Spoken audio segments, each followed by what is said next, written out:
ಏನು ನಿನ್ನೆ ದಿಢೀರ್ ಅಂತ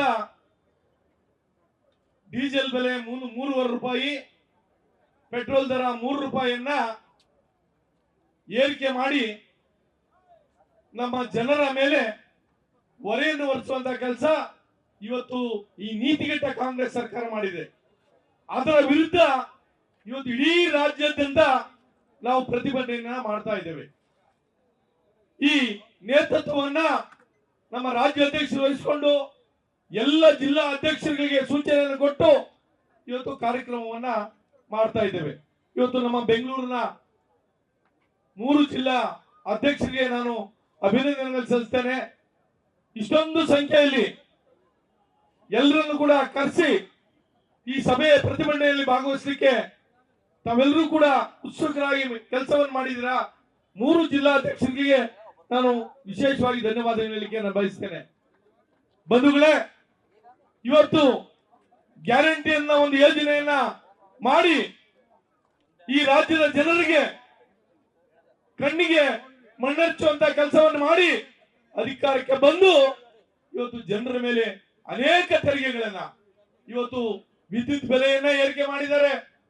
ಇವತ್ತು ಬೆಂಗಳೂರು ನಗರದಲ್ಲಿ ನೀರಿನ ದರವನ್ನು ಹೆಚ್ಚಳ ಮಾಡ್ತಾ ಇದ್ದಾರೆ. ರವಿಯ ಸೈಟಿನ ಬೆಲೆ ಇದನ್ನ ಹೆಚ್ಚಳ ಮಾಡ್ತಾ ಇದ್ದಾರೆ. ಹಾಗೆ ಸ್ಟಾಂಪ್ ಡ್ಯೂಟಿ ಹೆಚ್ಚಳ ಮಾಡಿದ್ದಾರೆ. ಹೀಗೆ ಹೇಳ್ತೋದ್ರೆ ಅನೇಕ ವಿಚಾರಗಳಲ್ಲಿ ಈ ಸರ್ಕಾರ ಜನರ ಮೇಲೆ ತೆರಿಗೆಯನ್ನು ಹಾಕುವಂತ ಕೆಲಸವನ್ನು ಮಾಡಿ ಈ ಹಣವನ್ನು ಒದಗಿಸುವಂತ ಕೆಲಸವನ್ನ ಇವತ್ತು ಮಾಡ್ತಾ ಇದ್ದಾರೆ. ನಾನು ಇಷ್ಟೇ ಹೇಳೋದು, ಇನ್ನು ಅನೇಕ ಈ ಮುಖಂಡರು ಮಾತಾಡೋರಿದ್ದಾರೆ. ಇದರ ವಿರುದ್ಧ ನಾವು ನಿರಂತರವಾಗಿ ಸಂದರ್ಭ ಹೇಳಲಿಕ್ಕೆ ಬಯಸ್ತೇನೆ. ಇವತ್ತು ನಮ್ಮ ಕಾರ್ಯಕರ್ತರ ಮೇಲೆ ಪೊಲೀಸರು ಅನವಶ್ಯಕವಾಗಿ ಮೊಕದ್ದಮೆ ಹಾಕು ಮಾಡುವಂತ ಕೆಲಸವನ್ನು ಕೂಡ ಇವತ್ತು ಮಾಡ್ತಾ ಇದ್ದಾರೆ. ಮುಂದಿನ ದಿನಗಳಲ್ಲಿ ನಾವೆಲ್ಲರೂ ಕೂಡ ಒಗ್ಗಟ್ಟಾಗಿ ಬೆಂಗಳೂರು ನಗರದ ಮಹಾನಗರ ಪಾಲಿಕೆ ಚುನಾವಣೆಯಲ್ಲಿ ನಾವು ಖಂಡಿತವಾಗಿ ಮತ್ತೆ ಗದ್ದುಗೆಯನ್ನು ಹಿಡಿತೇವೆ ಅನ್ನೋ ಒಂದು ವಿಶ್ವಾಸವನ್ನ ಈ ಸಂದರ್ಭದಲ್ಲಿ ಹೇಳಿಕೆ ನಾನು ಬಯಸ್ತೇನೆ. ಯಾಕಂದ್ರೆ ಜನರು ಇವತ್ತು ಆಕ್ರೋಶ ಭರಿತರಾಗಿದ್ದಾರೆ. ಹಾಗಾಗಿ ಇವತ್ತು ಈ ಪ್ರತಿಭಟನೆಯ ಮುಖೇನ ಅವರಿಗೆ ನಾವು ಎಚ್ಚರಿಕೆಯನ್ನು ಕೊಡ್ತಾ ಇದ್ದೇವೆ. ಈ ಏನು ಮಾಡಿರ್ತಕ್ಕಂಥ ಈ ದರಗಳಿದೆ ಇದನ್ನು ಕೂಡಲೇ ವಾಪಸ್ಸನ್ನ ಪಡಿಬೇಕು.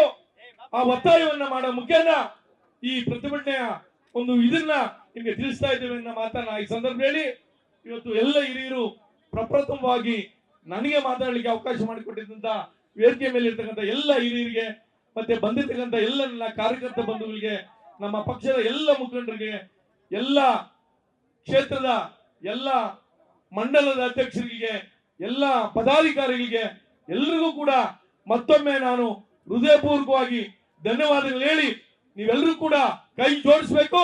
ಈ ಕಾಂಗ್ರೆಸ್ ಸರ್ಕಾರವನ್ನ ಕಿತ್ತೊಯ್ಯುವ ತನಕ ನಮ್ಮ ಹೋರಾಟವನ್ನ ನಿಲ್ಲಿಸಬಾರದು ಅನ್ನೋ ಮಾತನ್ನ ಈ ಸಂದರ್ಭದಲ್ಲಿ ಹೇಳಿ, ಇವತ್ತು ಬೆಂಗಳೂರು ನಗರದಲ್ಲಿ ಕುಡಿಯೋ ನೀರಿನ ಹಾಹಾಕಾರ ಆಗಿದೆ.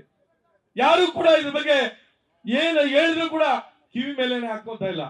ಜನರು ಇವತ್ತು ಪರಿತಪಿಸ್ತಾ ಇದ್ದಾರೆ. 117 ವ್ಯಾಪ್ತಿನಲ್ಲಿ ಇವತ್ತು ಎಲ್ಲ ಜನ ಕಂಗಾಲಾಗಿದ್ದಾರೆ, ಕುಡಿಯೋ ನೀರಿಲ್ಲ. ಈ ವಿಚಾರವನ್ನ ಮುಂದಿನ ದಿನಗಳಲ್ಲಿ ನಾವು ಇನ್ನೂ ಹೆಚ್ಚು ಹೋರಾಟವನ್ನ ಮಾಡೋ ಮುಖೇನ ಈ ಸರ್ಕಾರದ ಕಿವಿಂಡು ಅಂತ ಕೆಲಸವನ್ನ ನಾವೆಲ್ಲ ಸೇರಿ ಮಾಡೋಣ ಮಾತನ್ನ ಹೇಳಿ, ಇವತ್ತು ನನಗೆ ಮಾತಾಡಲು ಅವಕಾಶ ಮಾಡಿಕೊಟ್ಟಂತ ಎಲ್ರಿಗೂ ವಂದಿಸಿ, ವಿಶೇಷವಾಗಿ ನಮ್ಮ ಸುದ್ದಿ ಮಾಧ್ಯಮದ ಸ್ನೇಹಿತರು ಇಷ್ಟೊಂದು ಸಂಖ್ಯೆಯಲ್ಲಿ ಬಂದು ಇವತ್ತು ನಮಗೆ ಪ್ರೋತ್ಸಾಹವನ್ನು ಕೊಡ್ತಾ ಇದ್ದಾರೆ. ನಾನು ವಿಶೇಷವಾಗಿ ಅವ್ರಿಗೂ ಕೂಡ ಧನ್ಯವಾದ ಹೇಳಿ, ಇದು ಒಂದು ರೀತಿಯಾದಂತ ಪ್ರತಿಭಟನೆ, ಇನ್ನೂ ವಿನೂತನವಾದಂತಹ ಪ್ರತಿಭಟನೆಗಳನ್ನ ಮುಂದಿನ ದಿನಗಳಲ್ಲಿ ನಾವೆಲ್ಲ ಸೇರಿ ಮಾಡೋಣ ಅನ್ನೋ ಮಾತನ್ನು ಹೇಳಿ ನಿಮ್ಮೆಲ್ಲರಿಗೂ ಕೂಡ ನಾನು ನಮಸ್ಕಾರ ತಿಳಿಸಿ ನಾನು ಮಾತು ಮುಗಿಸ್ತೇನೆ. ಬಲೋ ಭಾರತ್ ಮಾತಾ ಕಿ ಧನ್ಯವಾದಗಳು. ನ್ಯೂಸ್ ಫಸ್ಟ್ ನಿರ್ಭೀತಿಯಿಂದ ನಿಮ್ಮ ಪರವಾಗಿ.